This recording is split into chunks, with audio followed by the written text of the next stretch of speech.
You know that moment when someone asks, "Are you okay?" And without thinking, you say, "Yeah, I'm fine." Even though something inside you feels heavy. Maybe your chest tightens a little. Maybe there's a thought you could share, a feeling you could explain. But instead, you just smile and move the conversation somewhere safer. Most people never notice this moment. But for some people, it happens almost every day. And when others do notice, they often misunderstand it. They might say you're closed off, or hard to read, or assume you're distant. But what they rarely realize is that hiding your true feelings is usually not about being cold or secretive. It's a pattern, one that formed quietly over time. Because for some people, expressing emotions never felt completely safe. This is why some people hide their true feelings. And the real explanation is much deeper than most people think. Psychologists have studied emotional suppression for decades. Research in affective neuroscience shows that when people repeatedly hold back emotions, the brain begins treating emotional expression almost like a risk. The amygdala, the part of the brain that scans for threats, becomes more alert in emotionally vulnerable situations. And the prefrontal cortex, the part responsible for control and restraint, steps in quickly to manage what gets shown and what stays hidden. In simple terms, the brain learns a rule: feel deeply but reveal carefully. And this learning rarely appears out of nowhere.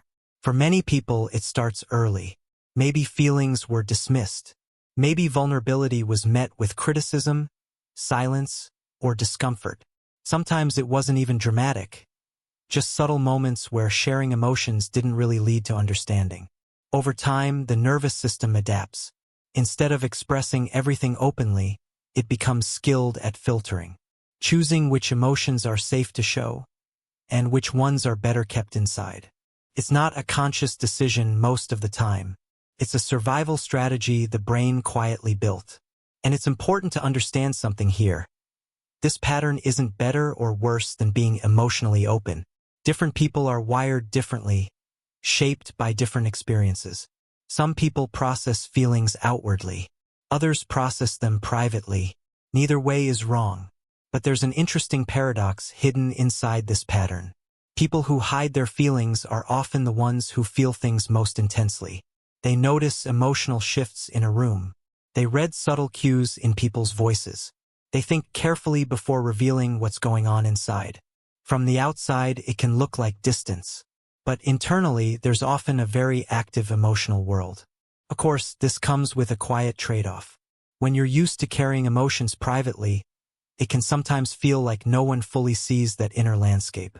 And yet, none of this means something is broken inside you. It simply means your mind learned a particular way of protecting itself, one that values caution, observation, and emotional depth.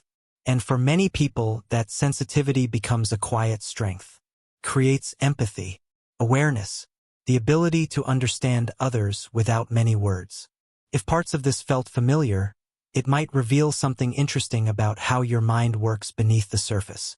And there's another subtle pattern connected to this, one that most people who hide their feelings don't even realize they're doing.